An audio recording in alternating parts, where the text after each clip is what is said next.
What is up, everybody? Welcome to another unboxing on the Ducks and Download channel. Thank you all so much for stopping by.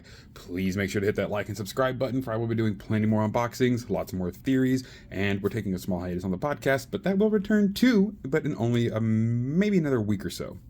So guys, here we are, Doctor Aphra from the Fortunate Sum, or one of her later comics. This is, I believe, the 2015 run of the Doctor Aphra comics. So this is one of the first plasticless packages of this style of comic that I have received. You can see there's some nice side art there. We have good old Chili Aphra on the back there with a few more pictures, dimensions, and such like that. Shipping and all that fun stuff. Got this bad boy from Asia, I guess, but I was able to pick it up from the Big Bad Toy Store with their sale they had on Revenge of the 6th. Only had to pay like, I think, $20 for this, which isn't too bad. I've been really looking for a new Dr. Aphra figure, and I have been looking to finally get a Dr. Aphra figure, as I have been in love with her after finally finishing her 2020 comic series. It was my first intro to Dr. Aphra, and wow, did I miss out. So it's gonna be really hard to get these back issues, but hopefully one of these days I can get the comic that goes along with this. So now, whereas many of the normal ones, you would open up and there would be the figure. Well, technically there is the figure, just like an image of it. Plastic-free packaging. I am so thrilled that they gave this up, guys. So let's go ahead, start popping it open, and take a look. Give me a little bit better up-close look. We have some more comic art on the side there. We even have 000 in the background. That's fun to see. Nice little excerpt about Dr. Aphra. And then, yeah, the plasticless packaging side, which, who cares? I like the tab system on this to close it. I would keep the box. I might even keep her in the box if it wasn't this. Let's go ahead and get our mummy of an archaeologist out. I am, again, as much as I love these little mummies that we get, I am still going to be very happy to be getting away from plasticless. We got the blaster. There it is. And here is Aphra's blaster. The nice Han Solo style of blaster. Looks really beautiful. I like the nice little paint app we have with the silver details on the front. And then, of course, like a nice grayish brown almost for the rest of it, giving it kind of an antique look. That's nice. All right, now let's get to the main mummy. And da-da-da-da, Chili Aphra. Awesome.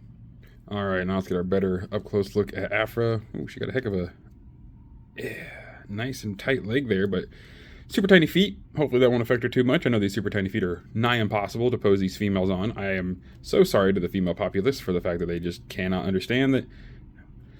I look forward to the day when all females don't come with the world's tiniest feet. Maybe a little bit more proportional to their body, but we will digress. See, that's going to be a problem. You can kind of see this foot here on this side doesn't really sit as straight as the other one. So the head, I know that this does come off, so does the scarf. So there's Chili in her hair down style, which is pretty much how she always is. I don't think she has any other hairstyles. We have a, single ball on the head, nothing too crazy. So good, back and forth. She can say no really well, which is her MMO, so whatever. We have a very well hidden, I like that. It's right underneath kind of like the bust line almost, and then right at the hip. You can kind of actually see where it goes in to the other shirt, giving it a very good lean forward or leant back kind of vibe there. That's really awesome. Now you can kind of see she springs forward. I don't know if it's due to the joint or the jacket. The jacket is a hard good. The arms are entirely separate, so if you try to take the jacket off, she will just have the sleeves still on, so I will definitely not be trying to pose her jacketless. Let's see, as in leg swivels, yet we have a pivot there on both sides of the hip. We are running with the double joint knees, which I know a lot of people absolutely hate, because yes, it doesn't. That does not look very pretty, but it's also pretty much one of the only ways to get a character in like a legitimate knelt pose. It has to be twin pin knees to me. It's just the easiest leg articulation points, and it just really allows for characters like this to really lean down low. And for a character like Aphra, I think that makes perfect sense. Not to mention with the awesome duster she's got there, it kind of helps hold her up too, which to a degree like this, when she is in a crouch position or she's down low, you know, skullduggery, this works out perfectly. I actually really like those dual pin knees. Yes, I get it. They don't look that nice. Hey guys, if you don't know, this is an action figure and they have joints. So I don't know why a lot of people just can't seem to fathom that. I know they don't look as pretty, but it's not about pretty. It's about articulation. It's about movement. See, we'll get the gun in holster. See how well that fits. Some holsters have a little bit of a problem. She has, oh dang, she has a huge holster. All right, but it doesn't want to fall out, so that's good. I was a little worried with how easily it went in. The jacket does an amazing job of kind of like giving her that, you want me to draw on you, punk, kind of vibe, with her ability to have it swaying back. Raise her arm, maybe you can kind of see it a little bit better. But it literally has its own like little bunch, whereas this one flows forward. This side kind of bunches right at the holster to help it stay exposed. Average joints on the arms. Let's see. Because of this beige color, I actually like the beige color because with the knees and the arms, it's very hard to see. But it was actually so hard to see, I almost broke her freaking arm there, being not gentle enough. I had to find where the actual pivot was, but there we go. There's the elbow one. Let's find this side. We got elbow two. Pa, pa, pa, pa, pa. This hand does have the nice left to right articulation. Not very much up and down, but of course can spin. Whereas this one does have, oh, let's see. Ah, it's the same. Left-right articulation. Do we have any up and down? Not really. Probably because with this sleeve there, there's not much to do. Oh, that looks really awesome. Hold on. See that hand, Aphra.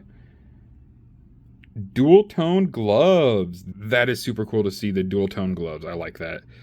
There's the black beginner to the glove, and then you can kind of see right towards her fingers. It's a little bit oranger. And then we get the nice skin tone. So dual tone on the gloves. That's always nice to see. We have the trigger finger on this hand, and we have just a held hand here. Only one blaster, so that won't matter. I got to figure out what random artifact to give her. I need to get a Doc and Art just so she can steal from him. All right. Of course, the scarf and everything really just sits over super easily. It's not hard at all to put back on. Same with her pilot's cap. And it fits right on over the hair so well. Wow, that was actually really easy. You can put the straps down under it if you want. You sadly have to push it up on the back so it wouldn't really vibe too well. Yeah, it doesn't work too well as a mask, but definitely a great scarf. Also, easily to just take that off, place the helmet back on. So there's a lot of ways to have this figure shown and to really show off the accessories that come with her. I love more of these, even though they're not soft goods, just stuff like this to change the outfit around just a little bit. To me, that's amazing. Hat, no hat, scarf and no hat, scarf and hat. You know, it just allows for that many more customability options, which to me is so crazy cool because we don't get as many hands and heads like a lot of the other figures at this price range get. So it's nice to at least have something like that.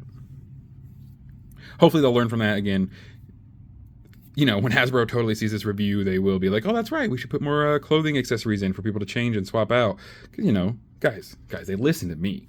They might not listen to every single everyone else, but me? Come on. I got it in. I'm a shill sometimes, I guess. So whatever. Now let's see if we can get a nice action pose. So 1 foot will sit nice and straight. I got to see about getting... Ooh, that back foot does have some good range of motion.